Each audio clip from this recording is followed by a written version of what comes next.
आता बातमी खासदार संजय राऊतांसंदर्भातली आहे। खासदार संजय राऊतांनी शिंदे गटावर नाशकात पैसे वाटल्याचा आरोप केलाय। तर मुख्यमंत्री एकनाथ शिंदेंचा नाशकातील हेलिकॉप्टरमधून उतरतानाचा व्हिडिओ सुद्धा राऊतांनी ट्विट केलाय। दरम्यान त्यात 2 तासांच्या दौऱ्यासाठी इतक्या जड बॅग्स पोलीस का वाहतायत, यातून कोणता माल नाशिकला पोहोचला असे सवाल त्यांनी उपस्थित केलेत। यावर पराभवाचं खापर इतरांवर फोडण्याचा राऊतांचा हा केविलवाणा प्रयत्न असल्याचा पलटवार संजय शिरसाट यांनी केलाय। मुख्यमंत्र्यांच्या नाशिक मधल्या आगमनाचा एक व्हिडिओ ट्वीट केला। 2 तासासाठी मुख्यमंत्री आले आणि ज्या जड जड बॅगा घेऊन त्यांचे पोलीस कर्मचारी उतरतायत, का 500 सूट आणले का 500 सफारी आणल्या?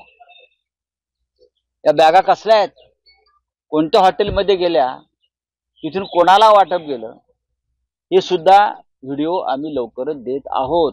म्हणजे बिनडोक माणसाचं हे बिनडोकपणाचं लक्षण आहे। पराभव जेव्हा आघाडीचा समोर दिसायला लागलाय त्या टायमाला अशा प्रकारचे एक माहोल बनायचं, बघा बाबा यांनी पैसे वाटले म्हणून आमचा पराभव झाला, कधी ईव्हीएम मशीन, कधी आणखीन काही, हे आरोप प्रत्यारोप करून आपला पराभवाचं खापर इतरांच्या माथी कसं फोडता येईल हा केवलवाना प्रयत्न संजय राऊतने केलेला आहे।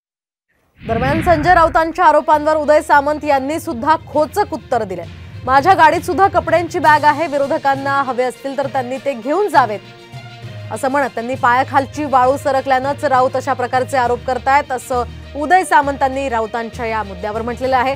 दुसरीकडे चंद्रशेखर बावनकुळे यांनी सुद्धा राऊतांच्या टीकेला प्रत्युत्तर दिलंय।